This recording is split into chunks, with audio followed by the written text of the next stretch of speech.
children can very quickly feel like a burden because they are hard. Like, it is hard. You know, it's hard to take care of. I'm gonna pluck my own eyeballs out. It's enraging. It's so enraging and confusing. Okay, hi everybody. Thanks for coming back if you've been here before, or hi, welcome if you're new. My name's Mickey, I'm a therapist, and we talk about therapist-y things on this channel.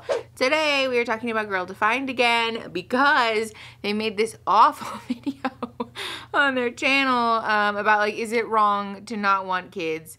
And I won't even lie to you. I went in being cautiously optimistic, or like hopeful anyways, and I was quickly disappointed. So we're talking about that and all of the problematic takes within that video today. But before we do that, I want to give you guys a quick disclaimer. All of the content on this channel and in this video especially is intended to be broad strokes, education and learning. This is not therapy, can't be therapy, never will be therapy. However, there are always links in the description for you to go find a therapist of your very own if you want to do that. Additionally, all of the content that we make on this channel about Christians, religious people, is not about religion generally. I don't give a hoot what you do, or if you're a Christian person, go off. That's great. It can actually be supportive of your mental health. But we're talking about Girl Defined specifically because these people are not regular Christians. They're evangelical Christian fundamentalists, which is real toxic, and they peddle a lot of really harmful views and then try to hide behind the, like, don't be mean to me, I'm a Christian thing, which sucks.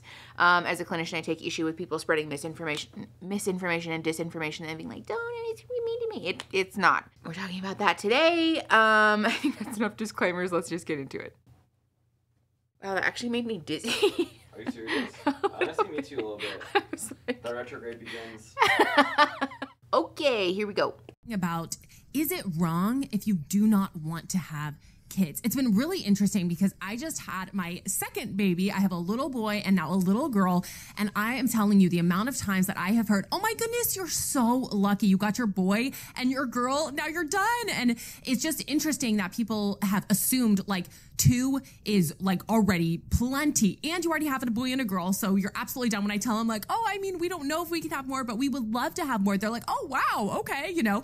Okay, hold on really quick. I just want to address this because, first of all, I'm really tired of the, like, I'm being oppressed for just, like, I don't know, being, like embodying the societal expectations and standards thing. But also, I want to address this because I think it's really funny that Bethany is sort of moaning about people, first of all, casting judgment about her choices in regards to family planning and the number of kids that they're having, but also that this perceived judgment is likely coming from people who share the same views that she does, the same people who normalize heteronormative and misogynistic expectations about families and childbearing and birth and family size and all of that stuff, right?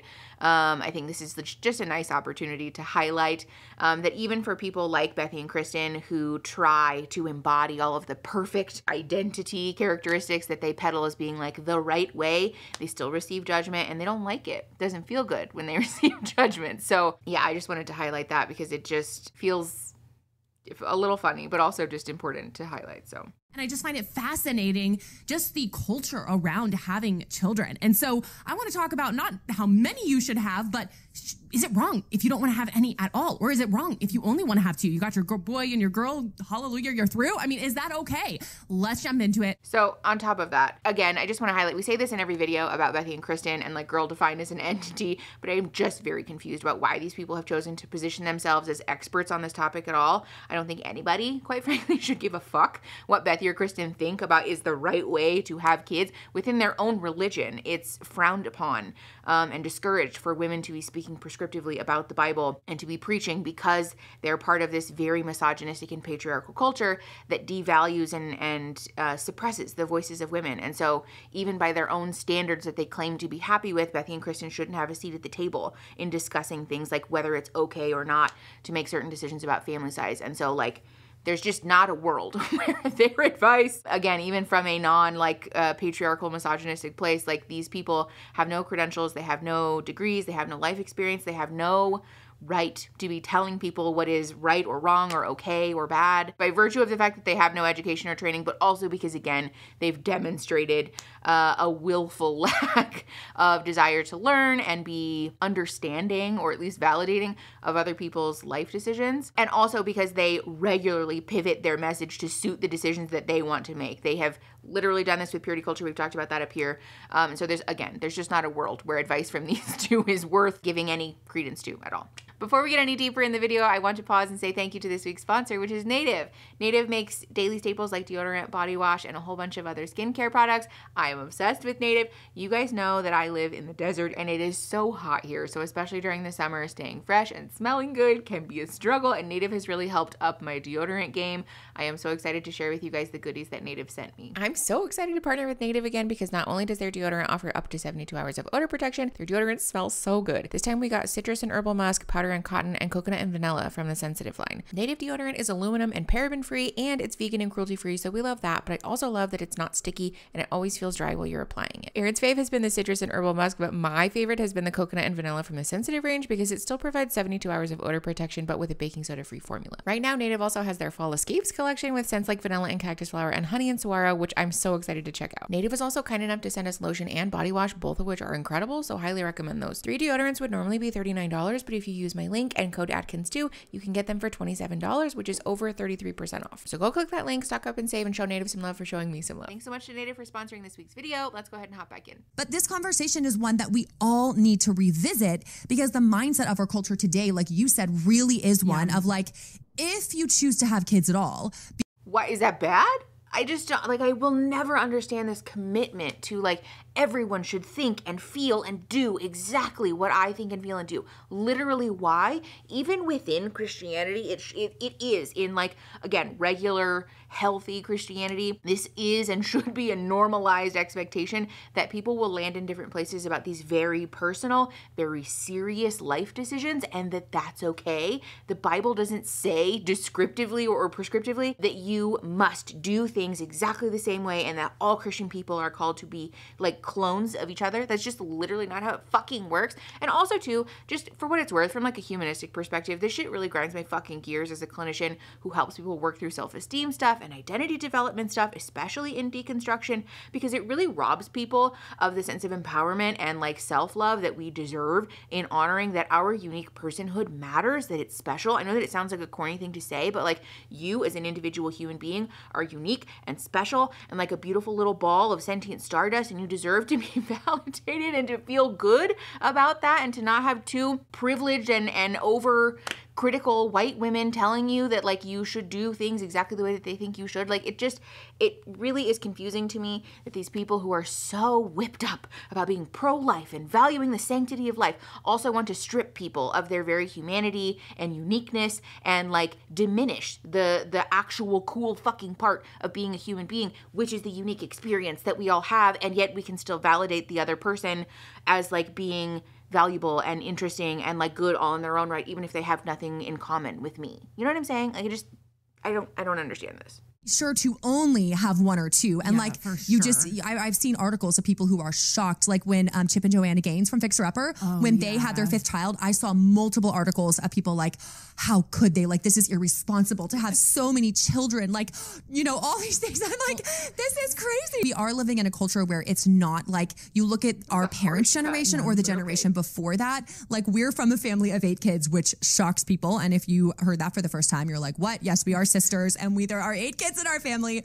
That's still pretty shocking. But our parents' generation, the generation before that, like our grandparents' generation, it was a lot more normal for people to get married young, for people just to accept, like, yeah, getting married, growing up, that's part of life, part of the seasons. You have kids, and most people had more than one kid, had more than 2 kids, like 4 or 5 kids. Like bigger families were just the norm. But we live in a new era where kids are a take it or leave it. They're viewed as an accessory. They're viewed as a burden, and the mindset has shifted. So this makes me just so unspeakably fucking angry. First of all, it's not a coincidence that as the economy has continued to decline, as people have continued to experience marginalization and oppression and a lack of upward mobility in terms of building or maintaining generational wealth, that we're seeing the sizes of people's families shrink. We've talked about this at length on this channel. I'll link another video up here. I think I don't know where it fucking is.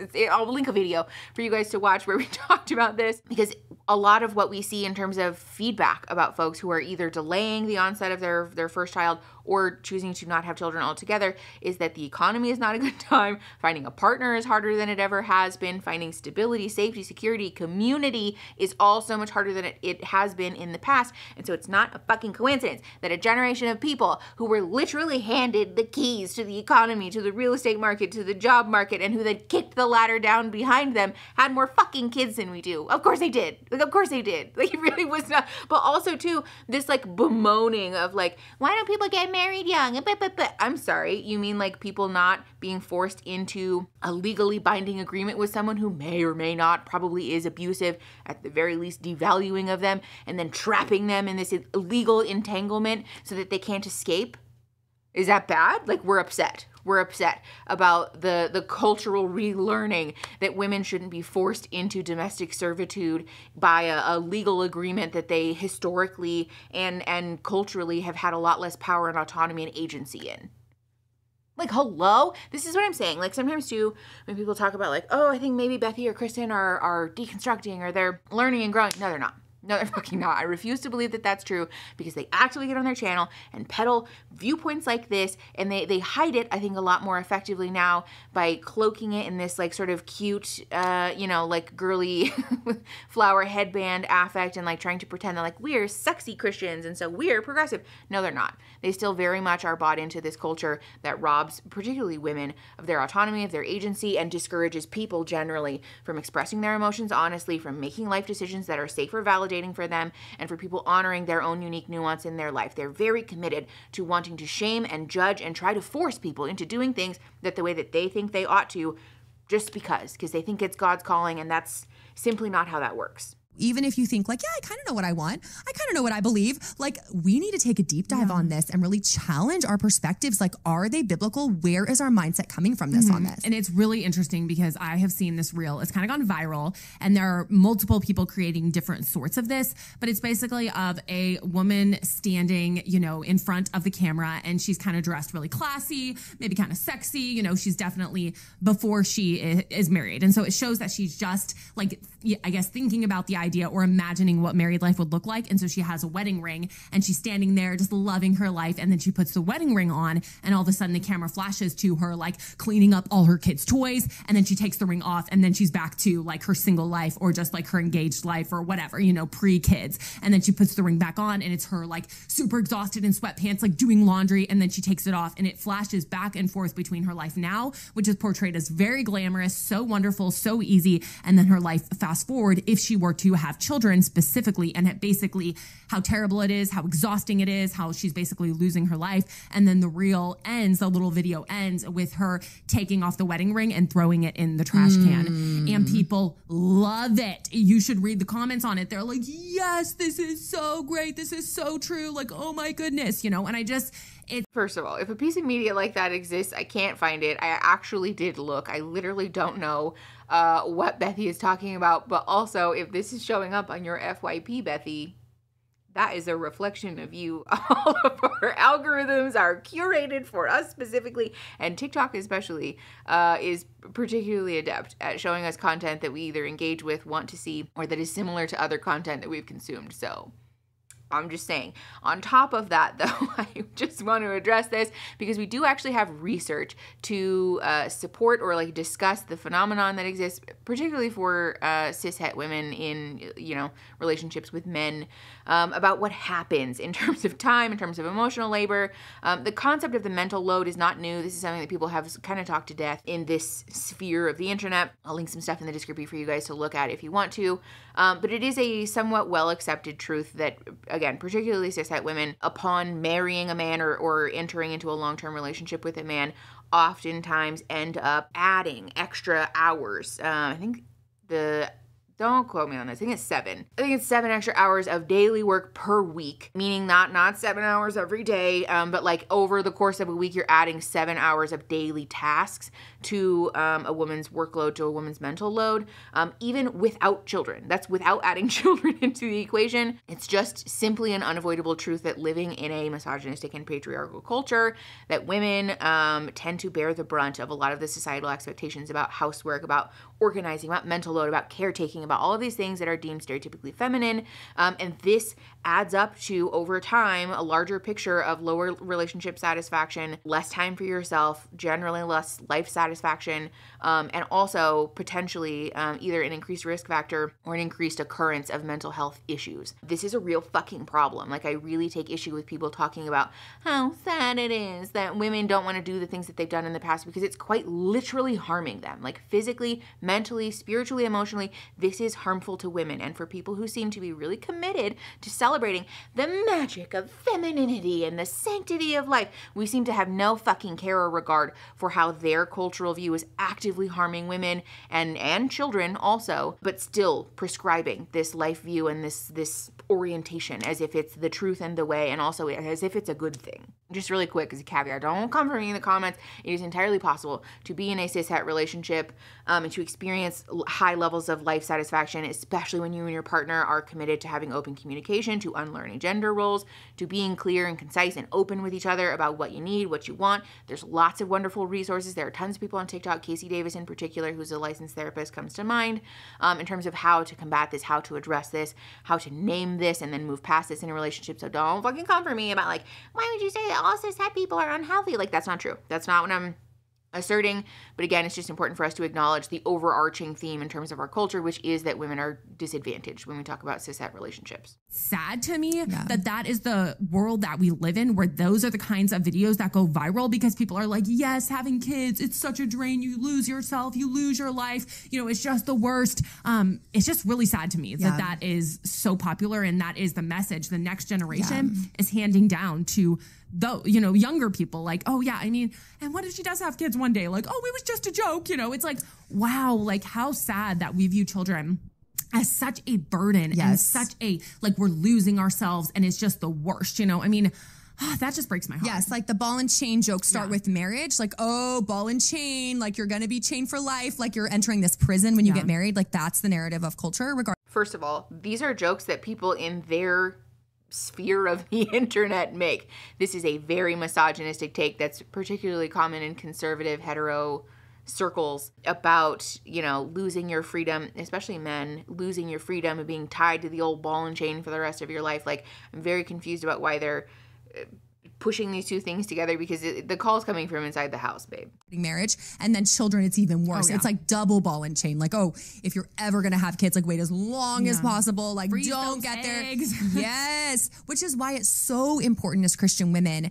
that we aren't passive about pursuing an intentional biblical mindset, because we can't help but hear the world's narrative, hear the world's message, like soak up the worldview of culture. We can't help it because we live in it day in and day out. So much of what we consume, so much of what we see, that is the worldview that we're soaking up. So if we aren't intentionally, like we like to use this analogy, like swimming against the current, like we're all flowing down the current of culture naturally. And unless we as Christians aren't intentional to say, I am going to swim against this current by digging into God's word, reading biblically gospel-based resources, curriculum, like studying, growing from Christian leaders who are wiser and smarter and trying to understand, what does God say about this? Where is his heart in this? Then we are naturally going to latch on to the mindset of culture. And there's a I want to address this because we talked about this before on the channel.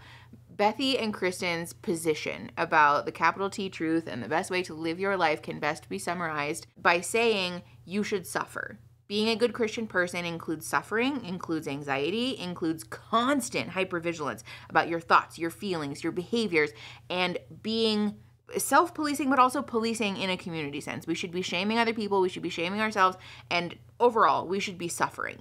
That's not fucking healthy. If anybody tries to sell you a religion or a worldview or a political view or a community value that says you should suffer, first and foremost, you should suffer, you should be willing to let go of any and all pleasure or joy or satisfaction for your like earthly life, run so fucking far away, because I want to be so super clear. We've talked about this on the channel before, but it is entirely possible to be a religious person of any degree, Christianity and any of the other religions, and also value joy, community, connection, fucking fun. It pisses me the fuck off that they talk about this as if like, if you're not suffering first and foremost all the time, then you're not religious enough, and so you should like shame yourself so that you suffer more.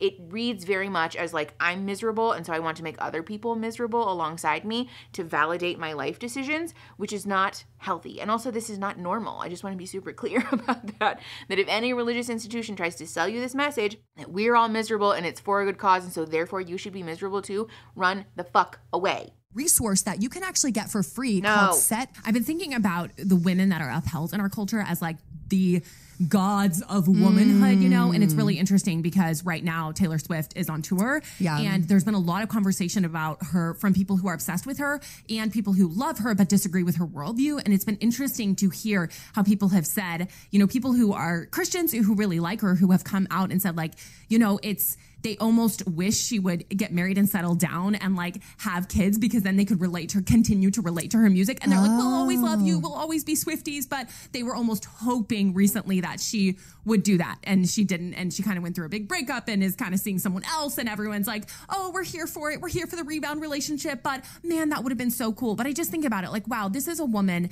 that is upheld as like, I mean, stadiums are packed. There are videos of people like screaming and crying when they see her, literally our modern day of worshiping this woman. And, you know, Bethy is bitterly jealous of Taylor Swift, I think. I'm sure she is just the sweetest person. I don't know anything about her, but beside the fact that she is, you know, she's kind of in the dating realm. She's in her mid-30s. She's close to my age. And, you know, she's back in a new relationship, definitely does not talk about having kids or wanting to, you know, settle down and start a family, things like that. And it's just interesting. You wonder, do we pick up on some of those cues from these people we idolize? And do we, you know, maybe wish we had that life or wish we had the glam and all of this, and we're like, yeah, having kids, and it's kind of like, man, that's the bore. Like, I wish I could be out there so beautiful and famous. And it's like, I don't know. I just wonder if that impacts us and that impacts our view. Yeah. You know, it's just and our something view to think about. Of beauty, of the. I mean, I think that speaks for itself. I feel like more and more Bethy especially does this, where it seems like these deep-seated fears or inner conflicts and turmoil just leak out of her sometimes. And like in some ways I do feel a lot of pity for these people because I think they've locked themselves in a prison of their own making, but they are also very much victims of this culture that teaches women that you should be fulfilled and satisfied and that your ultimate calling and peace and satisfaction in life will be this. And then you get there and you're like, this is it. This is what I've been waiting for this whole time. Bethy has spoken about how in her religious upbringing, sex was not really talked about except to condemn it before marriage and to promise that it would be a life-changing, transcendent experience. And then she got married, and because she had no knowledge about her own body, her own life, about sexuality generally, that it was actually quite mediocre and a little bit disappointing, and so she had to go on a whole journey. That's why she's doing the sex Christian thing now, because she supposedly recently discovered the joys of female-centered pleasure in sex. And like, this reads very much the same, that these women were promised a bag of goods that ended up not actually being true.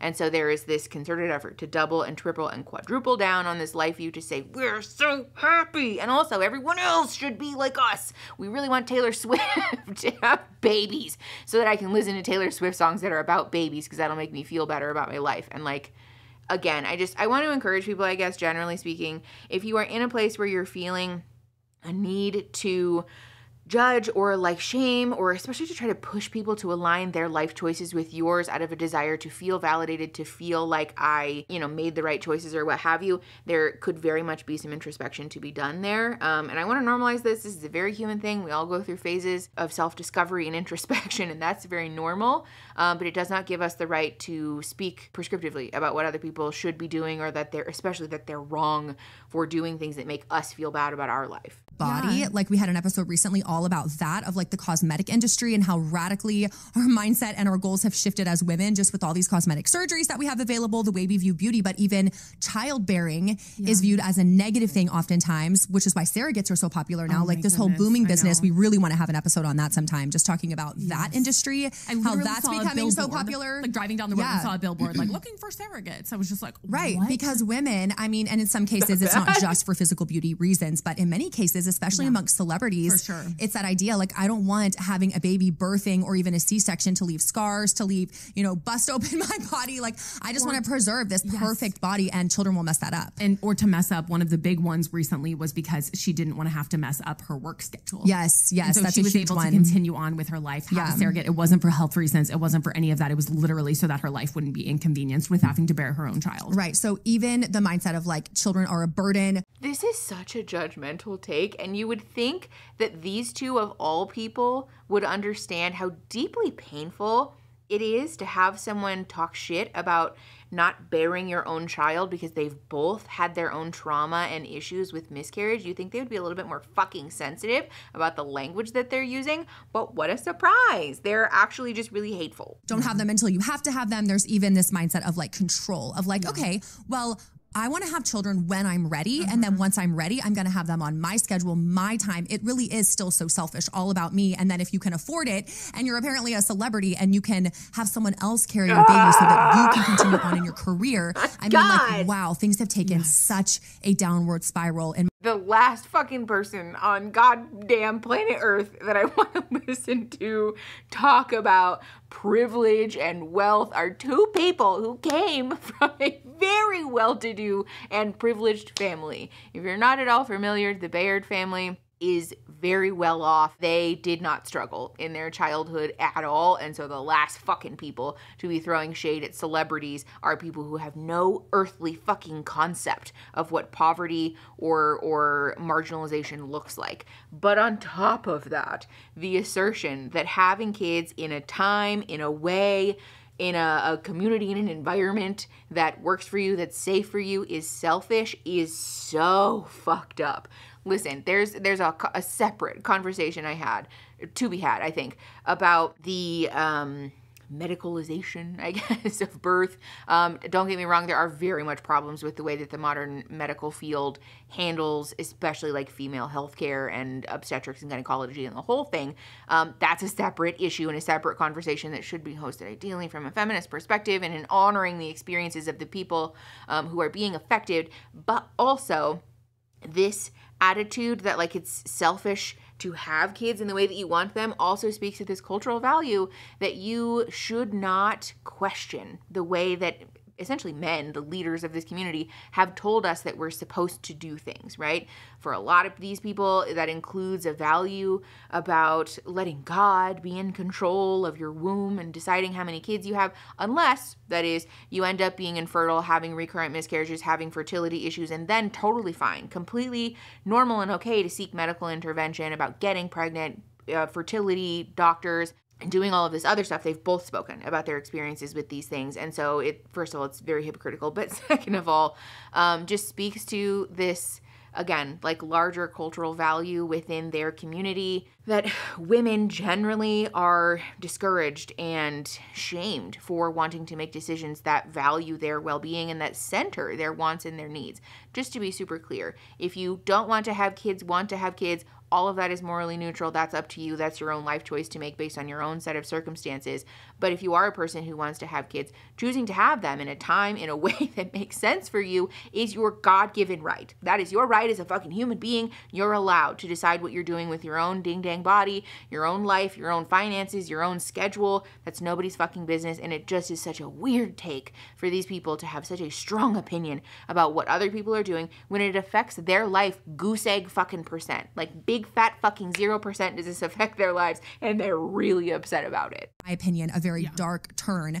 But there is someone out there right now who you may have heard of. Her name is Chelsea Handler. I'm not promoting her. She's a comedian, an actress, doing all sorts of things, but has kind of risen, to the top of mind for a lot of Christian women. A lot of conservatives are talking about her because she's getting out there and really promoting what she's calling the child-free life, and all caps on the free. Child-free. Like, you are free. You don't have to have the burden, the weight, the chains of children. And she's an older woman. I don't know how old she is, like 50s or 60s. And she is... I have no idea how old she is. She is promoting this life. And in fact, recently she came out with her own t-shirt I saw on Instagram, and she's wearing it and promoting it on her shop. And it literally, the front, in huge letters, it says child-free and crushing it. Which again affects them exactly 0%. It literally does not matter what Chelsea Handler does with her own reproductive health or family planning choices.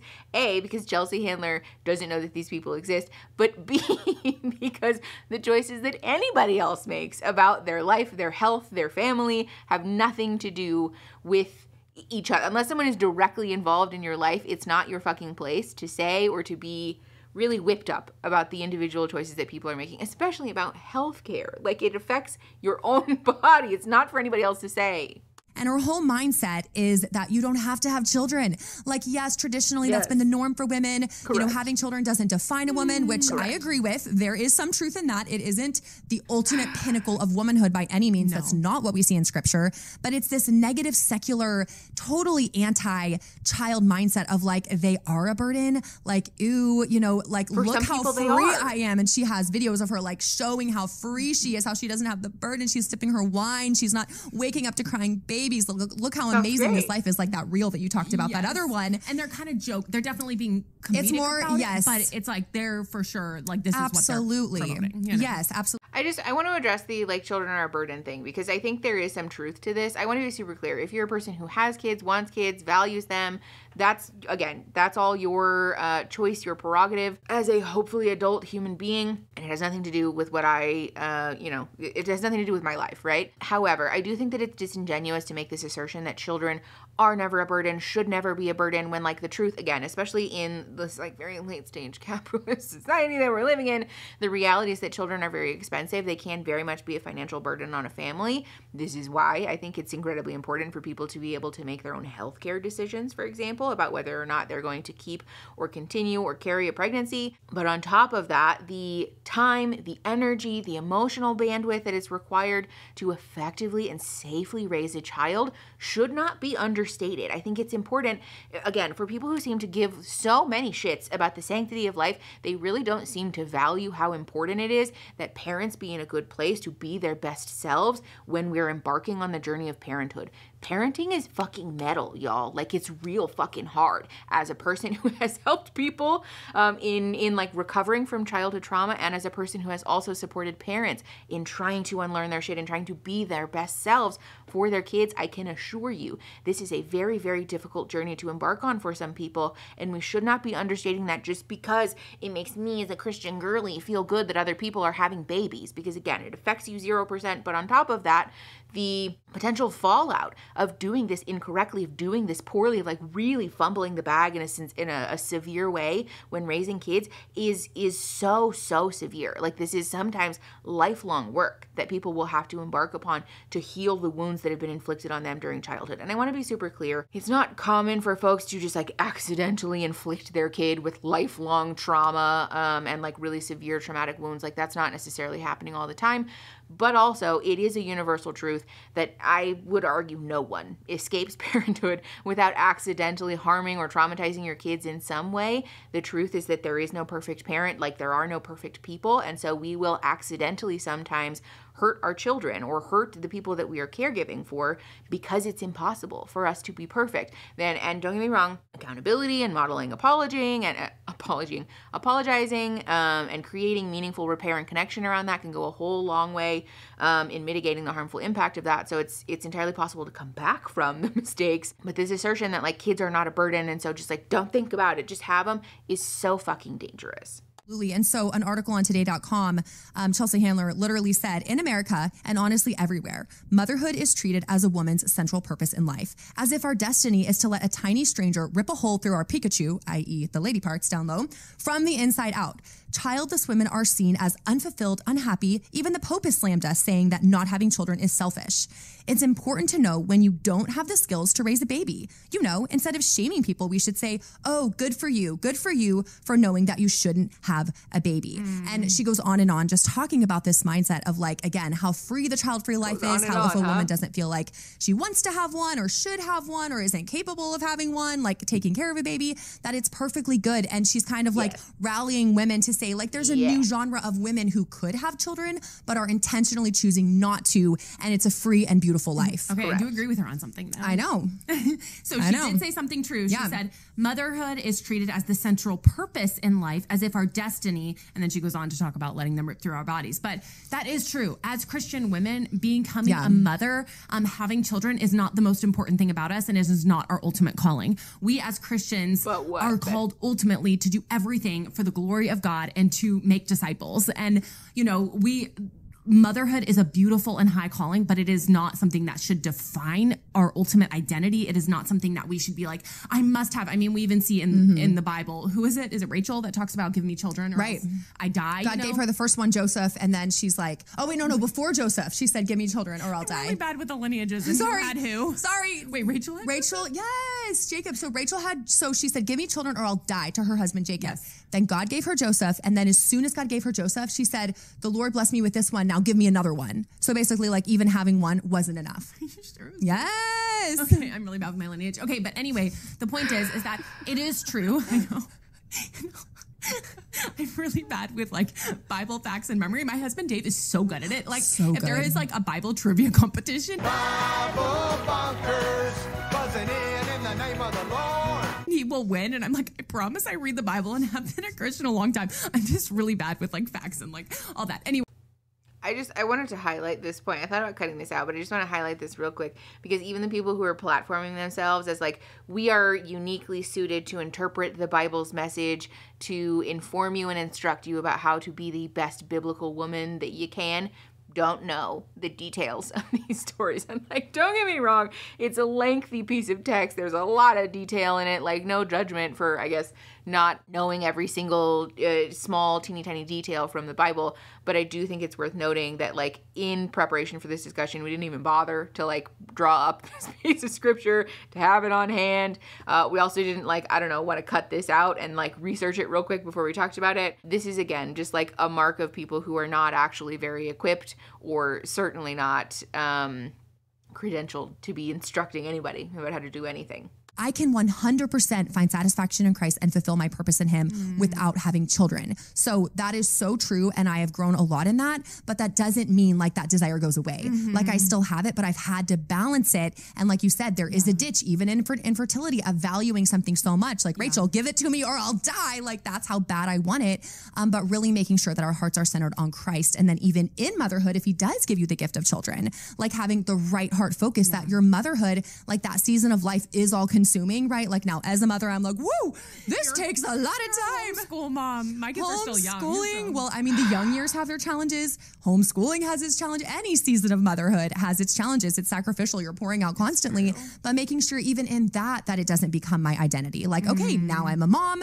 Like that's my greatest purpose, my greatest calling. Like, no, I'm still a Christian woman first. And my ultimate purpose does remain to make disciples. Okay, so there's a lot there. We might cut some of that out because we really rambled on for a while, but I do want to address what they're saying because I, for once, actually do agree with them.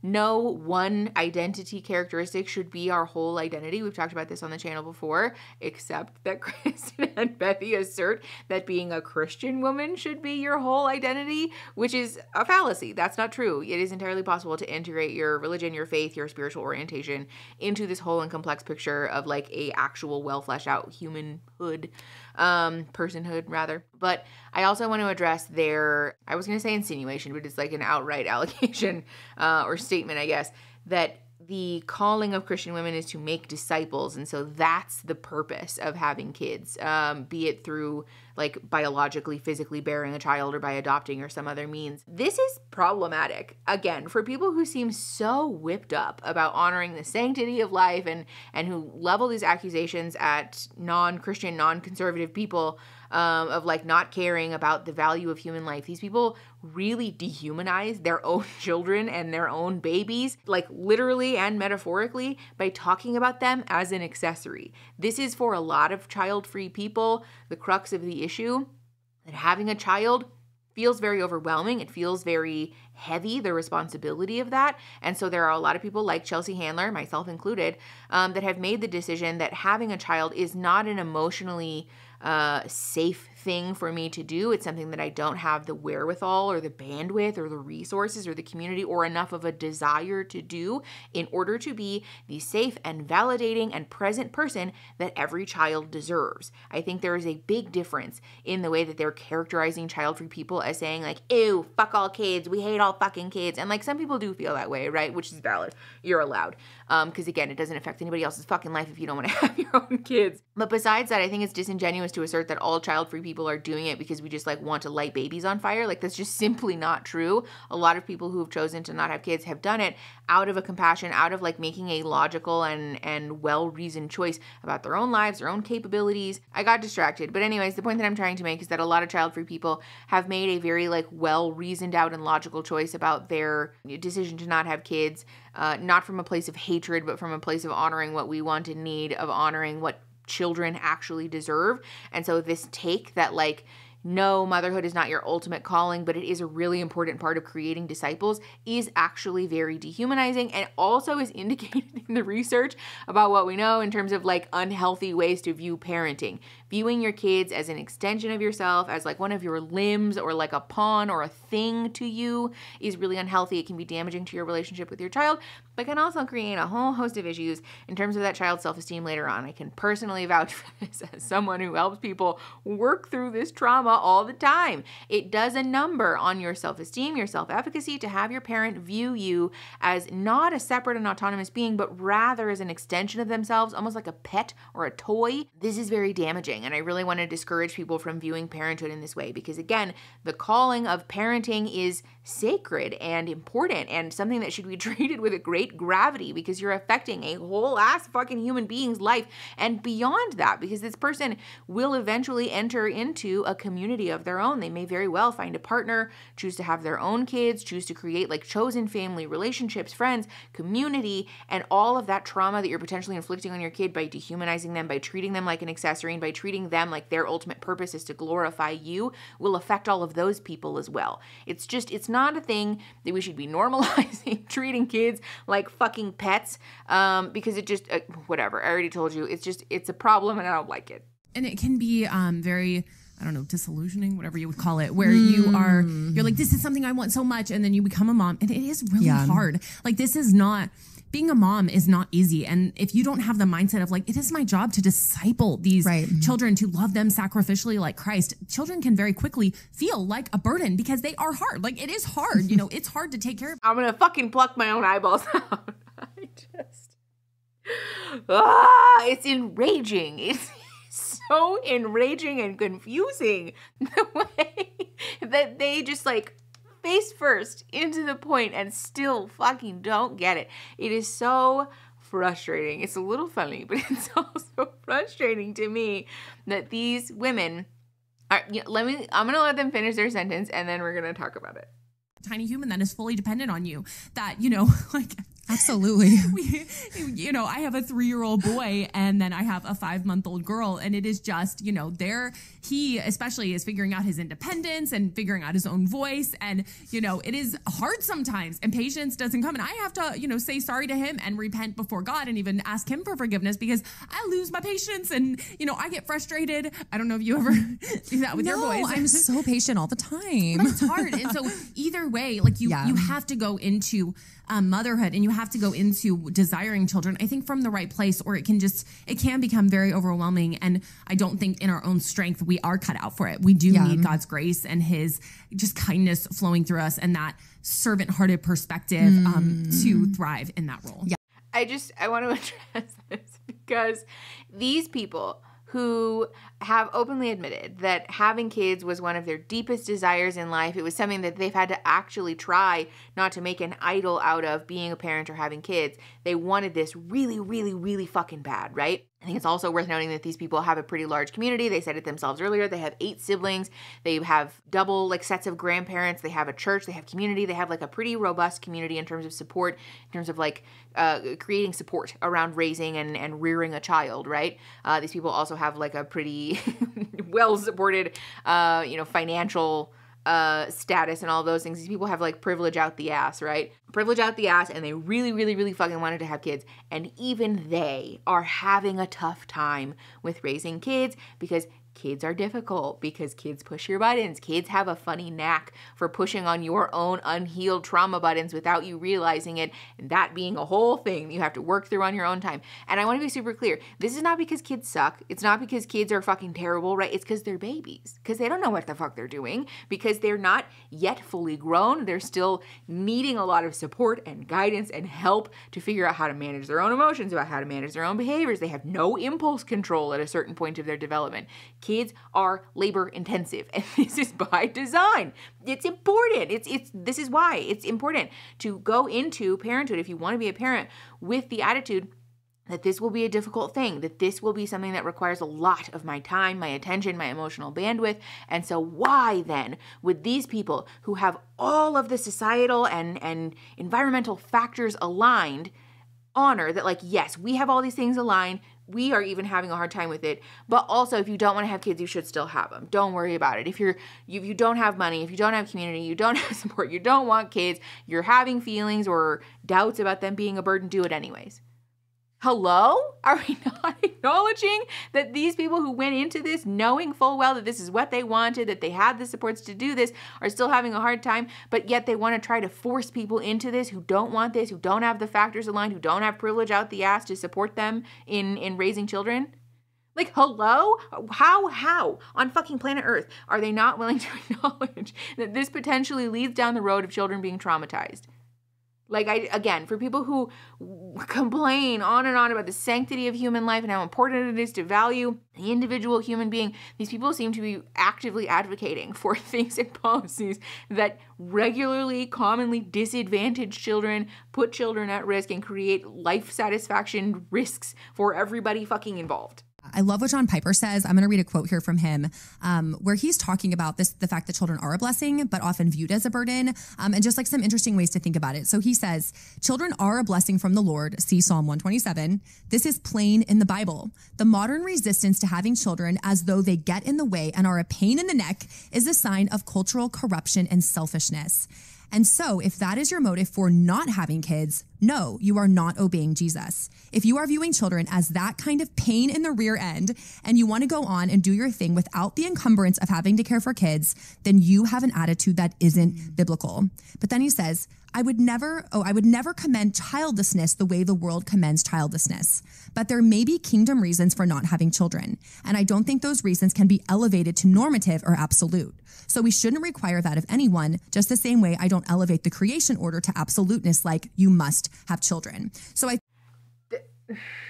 There's so much about this that pushes my buttons, because essentially this take is that if you don't want to have kids because you're honoring that maybe you're not in the right place, you don't have the factors in place to help you with that, you're not ready, you don't want them, this is sinful, this is bad. And the answer to that is just in trying to force yourself. Just try to shame yourself into oblivion so that you eventually experience a change of heart. And then that will make it possible and easy for you to have kids. Like, hello? That's not how this works. I think that's also important subtext here. We've talked about this before on the channel, that Girl Define's official position about emotions generally is just don't have them. Just suppress them and then pray about it a bunch and then interrogate your own self in this really weird self-flagellatory fashion, and then Jesus will make it better, which is not at all supported in the research as a healthy or safe intervention. Don't fucking do that. If any religious institution tries to tell you to do that, again, run away. This is not supported in the research as what we know about a healthy way to interact or engage with our own emotions. The truth is that emotions are a message from ourselves about parts of ourselves that need care and attention, and the best way that we can move through them is to acknowledge them, is to feel them, and is to make space for them so that we can acknowledge what part of me needs care and attention and compassion right now. That will help you to process the emotion and for it to not like sit on your chest all the time. It's also, whatever, we're not going to get into that conversation right now, we already talked about it, but the point that I'm making here is that I think it's just notable that these women acknowledge how difficult it is to have kids, how trying it is even for them, again, with all the factors aligned, and yet their official position is still that if you don't want kids, for some reason that doesn't have anything to do with like quite literally not being able to have them, that you are sinning, this is shameful, this is wrong, and the way that you fix it is by shaming yourself into oblivion and suffering. Again, we want to force you to suffer because that's the thing that Jesus calls us to. This is toxic. Like this is, if we described a relationship with a parent or a loved one in the way that they described their relationship with Jesus, we would be handing out hotline numbers for abuse and domestic violence hotlines. Like this is a problem. No one should have a relationship with any spirituality or deity that causes you to feel like your life's calling is to suffer and to shit on yourself constantly day in, day out in order to be gaining favor with your deity. That's a problem. I think that's very interesting that he's saying, like in scripture, we know verses like be fruitful and multiply. We see that in Genesis. We see children are a heritage, a blessing from the Lord. They're like arrows in the hands of a warrior. Like all of these, you never see anything negative, right, about children and God giving them to families. Because the Bible was written in a time where keeping kids alive into adulthood was actually quite difficult. Of course, the cultural value at the time was to encourage people to have as many children as humanly possible because it was a well-known, understood norm that a fair amount of your children may die. And so if you have one or two, you might end up with no legacy. You might end up with no one to carry on your family name, which also is worth noting. That's a patriarchal and disgusting fucking value. That's also dehumanizing to the people that you're raising, that the only reason you're having them is to carry on your family name or to carry on your legacy. Fucking yuck. Kids are not accessories. They're not a vehicle for you to gain power over your fear over relevancy. Children are human beings who should be treated with care and compassion and respect for the very unique little bits of life that they are. I just am so frustrated with these people trying to align or assign rather their worldview that's based in this like essentially medieval cultural values to our modern world. That's not how it works. Can we just normalize that society changes and evolves and it's perfectly okay for people to change their lives and life structures along with it? But he's saying as Christians, like if your motivation, if it is because of selfish motives for why you're not having children, then he's saying that no, you're not obeying Jesus. That's not a biblical reason. So basically, it's this whole idea that our lives as Christians, it's not one or the other. Like one is about me and one is about serving. Like, no, as Christians, if we choose to stay single for a season, like we're like, I really just feel called to celibacy, to be a single. It's not because, I just want to travel and have fun. That choice should come because we want to serve the Lord more fully. And when we get married, that choice should come because we want to serve the Lord more fully. And so we don't have an option in life to say, it's all about me. Yes. And I just want to live life for my glory and my amazingness and my flexibility. Like that is a completely worldly perspective. Yeah. This is what I'm saying. Like they just said the quiet part out loud. You're not allowed in their religious world to make choices that are about you, your wants and needs, or that prioritize your joy, safety, convenience, because that's worldly and sinful. If you make any choice in life, it should be because you're making it for Jesus.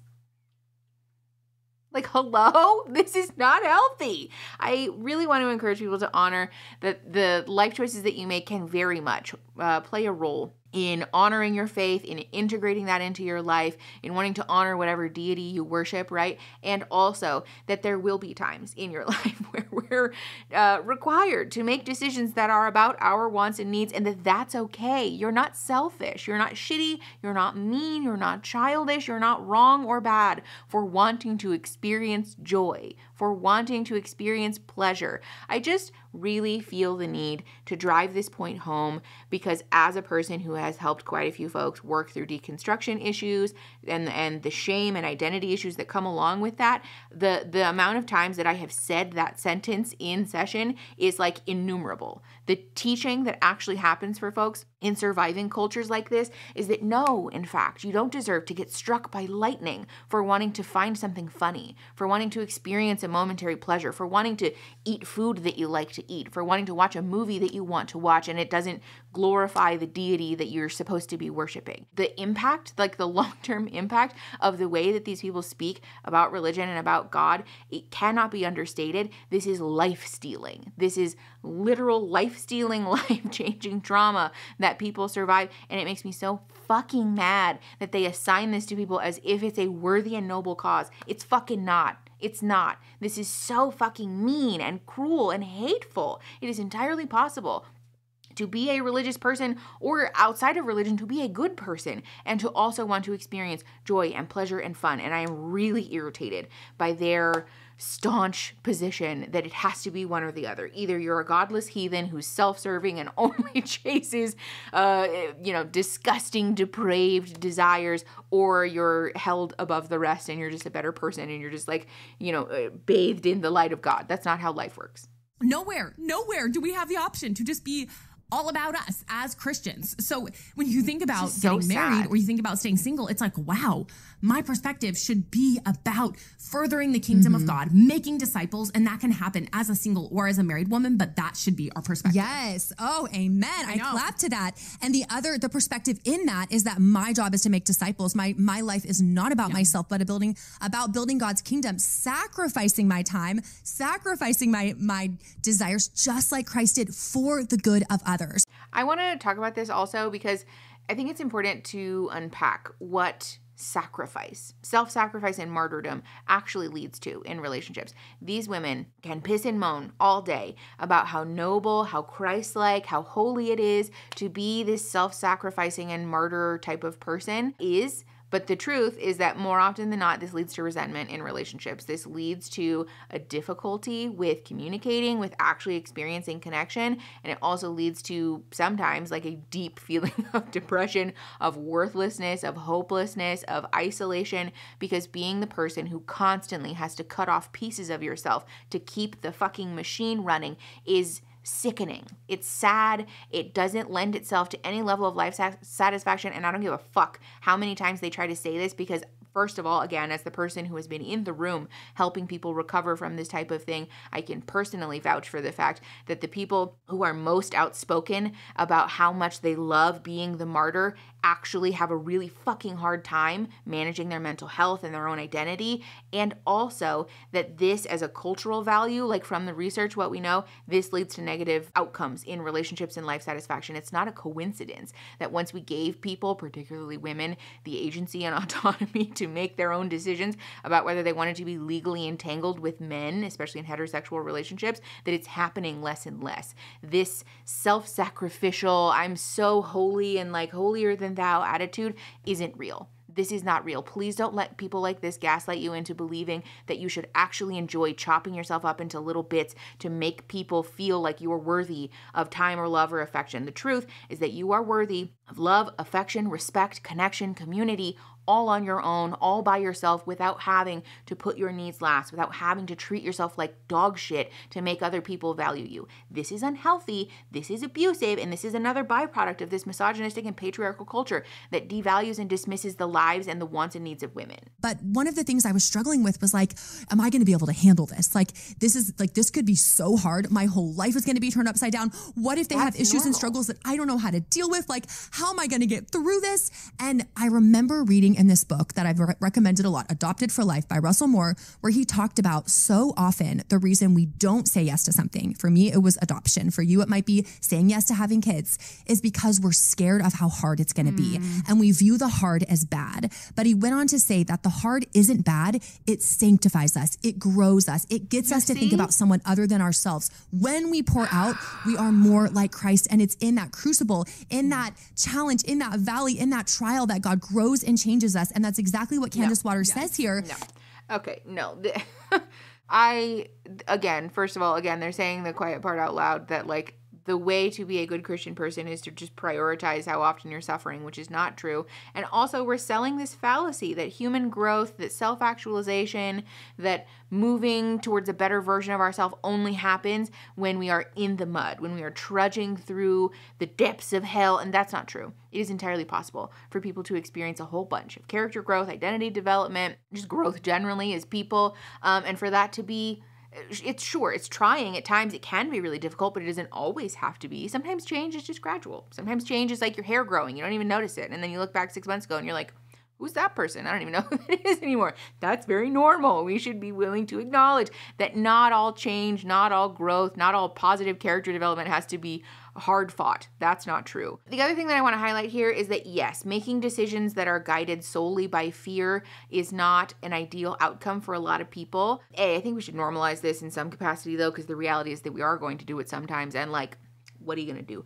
But on top of that, these people are the last to be lecturing about not making decisions from a place of fear, because their whole fucking lives is built around the fear that Jesus will frown on you. And so therefore we should be whipping ourselves up and turning ourselves into knots to try to please our deity. And the reality is that that's not a healthy attachment to a religious figure. Often in the routine of his creation, he uses the sweetness of marital and filial, I don't know, we're talking about like filial love to transform us.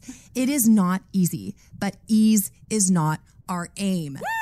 Ease is not our aim. I think we need, instead of having these cutesy like little verses that are like so positive, I think ease is not our aim as Christians. That isn't our goal. And when I got past that in thinking of adopting our boys, I was like, yes, not in those exact words, but ease is not my aim. Like the hard can be good. God will grow me. This will be great for me. The problem that I take with this is that there is like a healthy way to approach this attitude, which is that we can honor our own skills, empowerment, community resources to weather difficult periods of time in life, right?